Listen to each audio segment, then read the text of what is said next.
Duhet jemi krenar njerë që erdhëm deri në këtë fazë, ku jemi në ceremoninë e play-offit të Kupës së Botës për vajza Brazil 2027,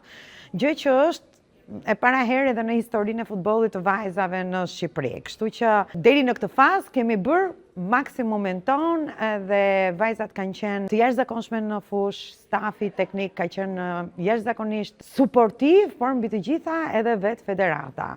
Tani, për sa i përket shortit, kemi 2 ekipe, na kanë rënë në short, të themi 3 ekipe, të cilat praktikisht i njohim, por po themi për ndeshjen e parë kundër Walesit,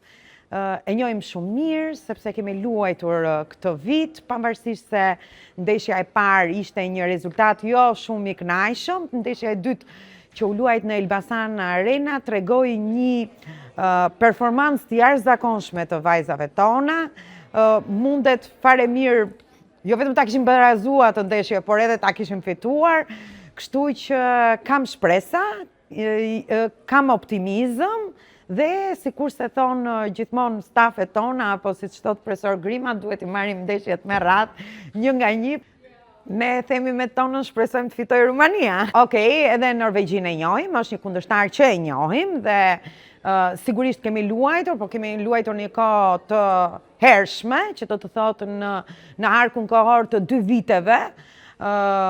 Edhe vajzat tona dhe ekipi ynë është konsoliduar, jo vetëm përsa i përket prurjeve të reja, po edhe përsa i përket investimeve, përsa i përket mënyrës se si stërviten. Pra, gjithçka, sikur se thuhet në futboll, duhet ja lëm lojës, por padyshim edhe me suportin ton të jashtëzakonshëm të Federatës Shqiptare të Futbollit.